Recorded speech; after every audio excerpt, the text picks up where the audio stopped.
Pessoal, aqui quem fala é a Dé Flor, sou viajante do tempo e eu vim trazer para vocês um pouquinho mais desses maravilhosos universos e multiversos da ficção científica, da fantasia e das coisas que tanto inspiram a gente em contemplar os verdadeiros milagrezinhos que a vida vai fazendo, né? Então vem comigo.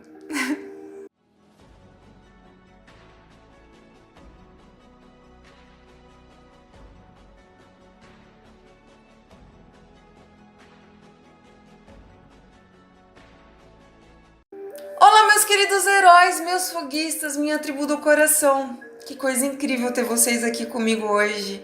E eu quero falar sobre uma coisa muito importante hoje, que é sobre o filme do Capitão América, o primeiro Vingador, e conhecer um pouquinho mais dessa história sobre uma ótica que faz muito mais sentido, olhando como se fosse a primeira vez, mas seguindo o instinto do coração em compreender o quão maravilhoso é poder participar de todas essas coisas e entender que vale a pena observar as coisas pelo motivo certo. Além de continuar acreditando nos nossos sonhos, né? Porque nesse filme a gente aprende a como ter perseverança e principalmente confiar no que se acredita. E dentro disso, as coisas irem acontecendo de uma forma muito, mas muito mais incrível ainda. Aí você me pergunta, mas como assim, Débora? E eu lhes respondo, existem muitas linhas temporais e maneiras de ver o mundo. E como aprendemos no vídeo sobre Dieselpunk, existem alguns que nasceram em realidades muito diferentes. E a história do Capitão América explica isso muito bem. Afinal, vencer uma guerra não é sobre acabar com tudo, mas trazer de volta o que faz realmente sentido. Que é ver as coisas como se fosse a primeira vez e entender como trazer o conhecimento da melhor maneira. Então vem comigo, né? O filme começa com uns caras em um lugar de gelo, tipo Polo Sul, mas na verdade é na Rússia, encontrando um objeto enorme como se fosse uma nave espacial. Eles entram e simplesmente encontram isso. Depois existe uma visão da história na Noruega, em Tommenburg, na época da luta contra o nazismo em março de 1942. Um cara correndo entre um castelo, fugindo, e fala com um cara mais velho. Tudo começa a tremer, e uma escavadeira derruba a parede e o moço mais jovem morre. Soldados aparecem abrindo um túmulo. Nisso surge uma figura misteriosa de um chefe, e ele começa a falar com o senhor. Ele pega um cubo e fala sobre Odin e quebra esse cubo. Então fala de Yggdrasil, a árvore do mundo, a guardiã da sabedoria. Esculpida no painel e encontra uma caixa. E como sabemos, quem se acha mais inteligente além de tudo e todos acaba se entendendo com a vida no tempo certo, né? Pois a verdade liberta e não tem como copiar o que realmente é original. Depois voltamos para outra cena e a realidade. E estamos em Los Angeles. E alguns homens estão lendo jornais sobre a guerra contra o nazismo.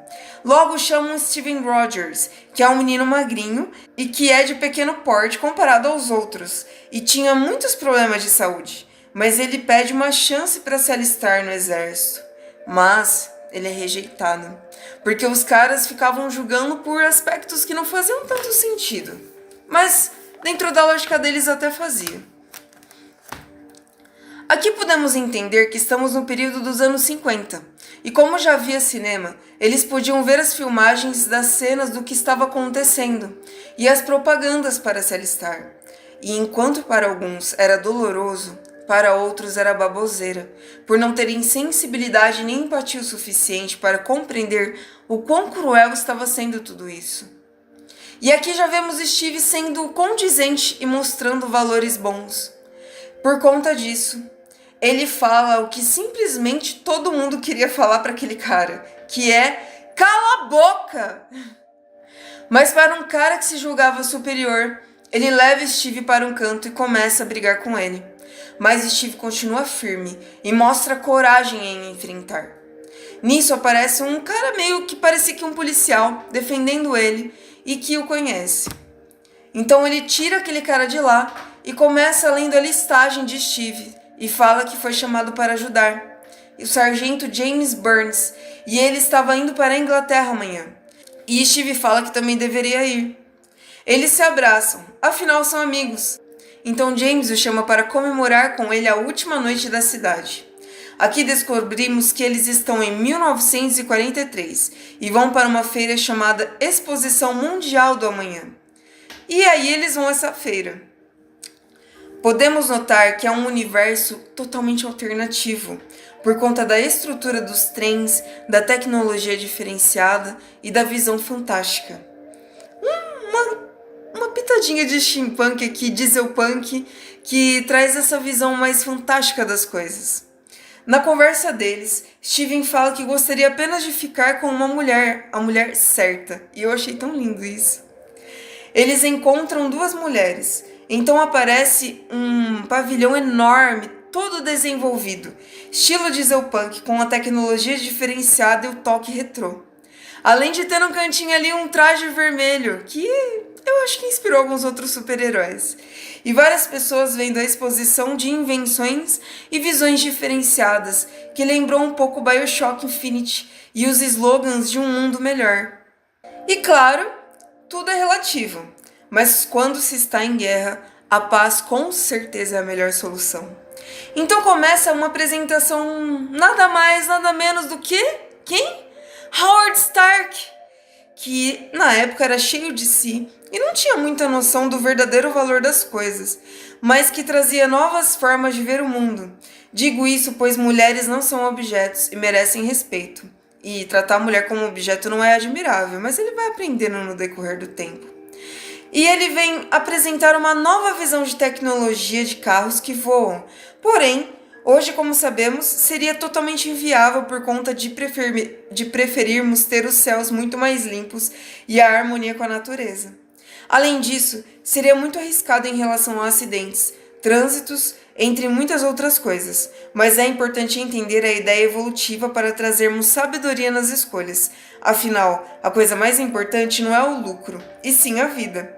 Inclusive, vocês reconhecem esse rostinho aqui? Isso não devia acontecer. Ambulância de St. John.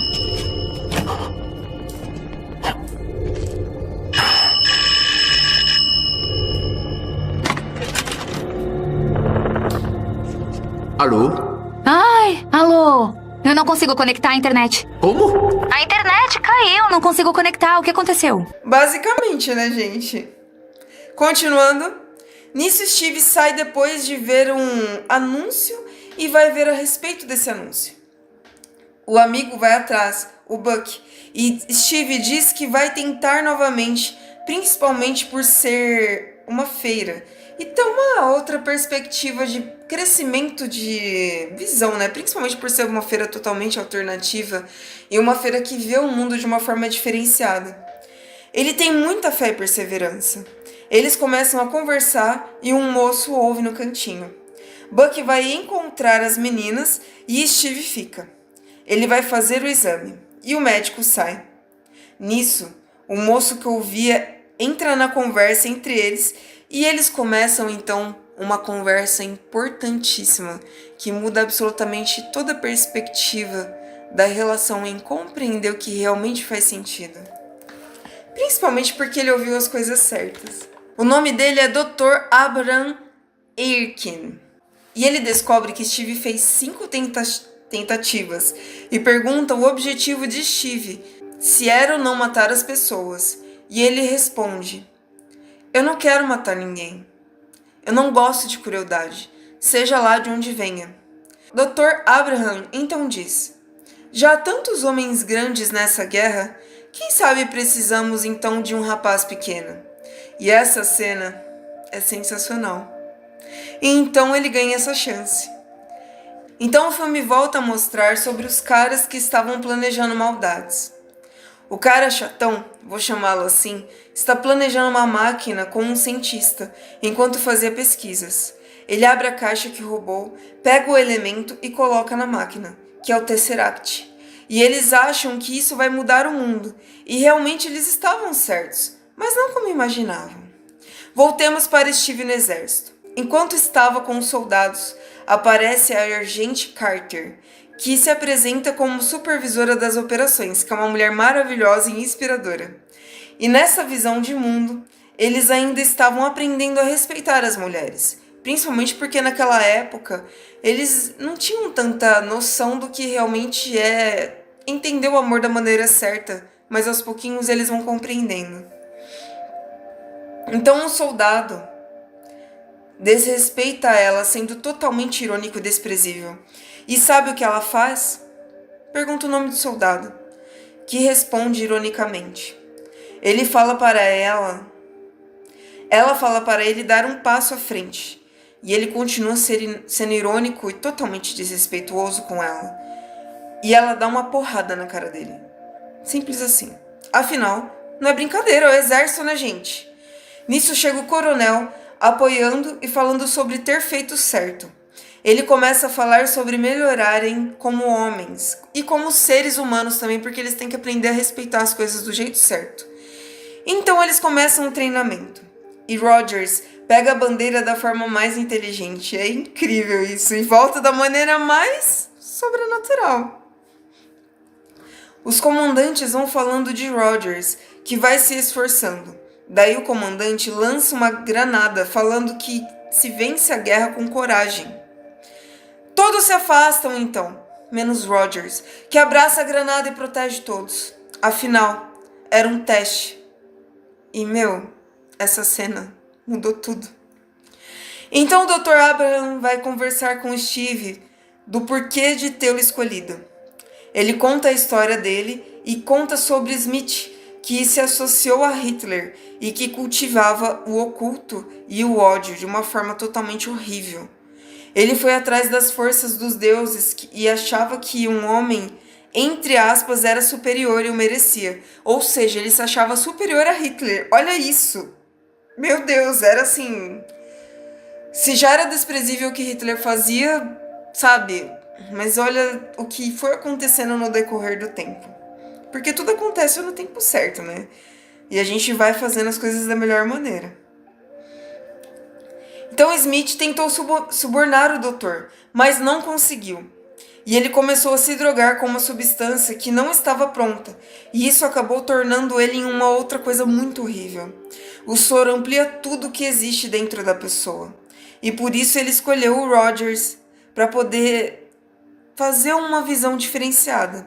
E ele pede para Rogers continuar sendo quem ele é de verdade.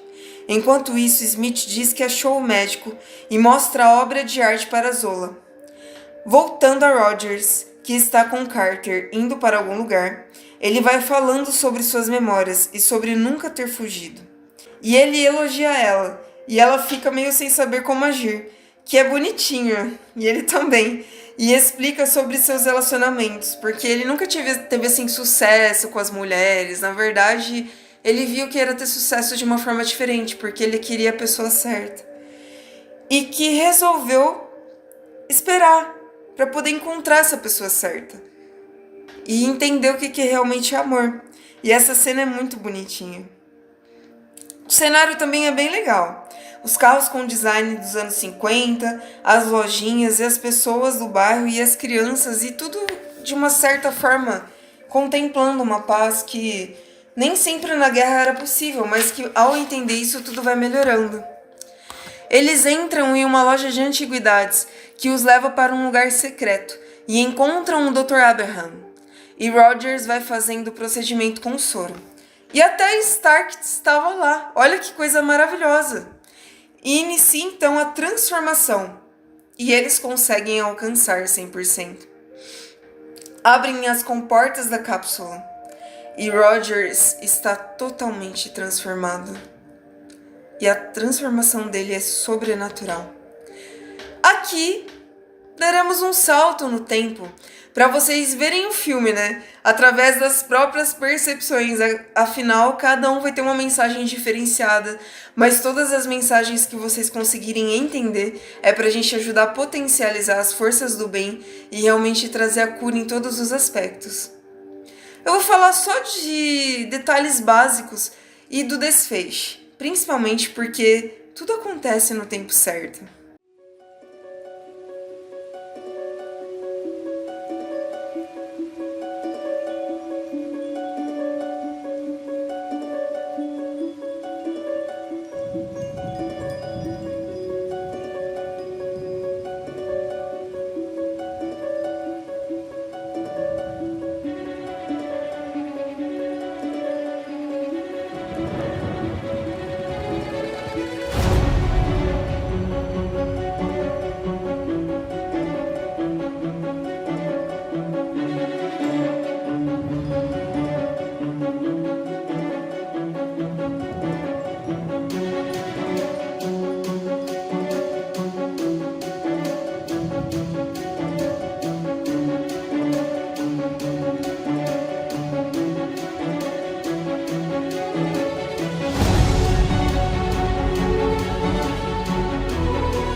aquela nave do começo é essa.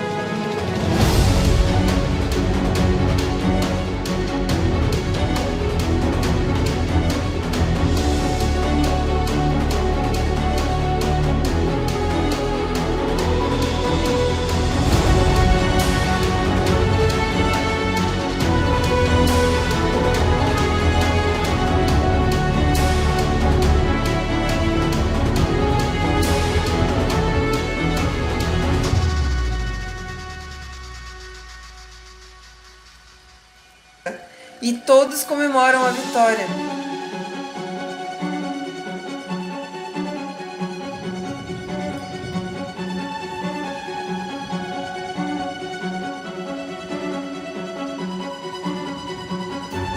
E aí, quando menos se espera,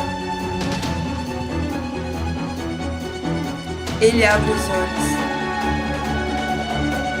e acorda em uma outra época.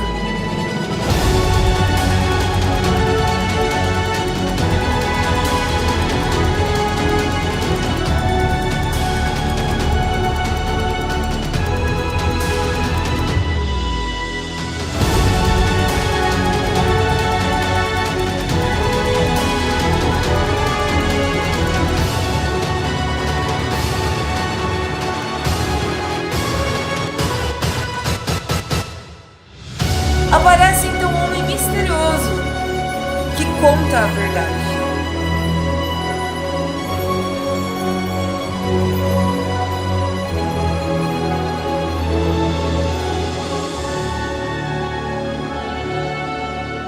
E como a gente sabe, quando a gente faz uma promessa, essa promessa é cumprida. Só que no tempo certo. E aí a gente vai compreendendo quão maravilhoso é acreditar nas coisas que a gente acredita. Principalmente porque as linhas do tempo são diferentes para cada um da forma que se vive. Mas quando se vive dentro daquilo que realmente faz sentido, até o impossível acontece, né, gente? Porque é muito maravilhoso poder entender as coisas de uma forma muito mais leve. Bom, gente, eu deixo muito obrigado para vocês. Espero que vocês tenham gostado de rever esse filme e entender que quando a gente foca na esperança, tudo faz muito mais sentido. Eu deixo meu muito obrigada, um beijo, um queijo e até o próximo vídeo, gente.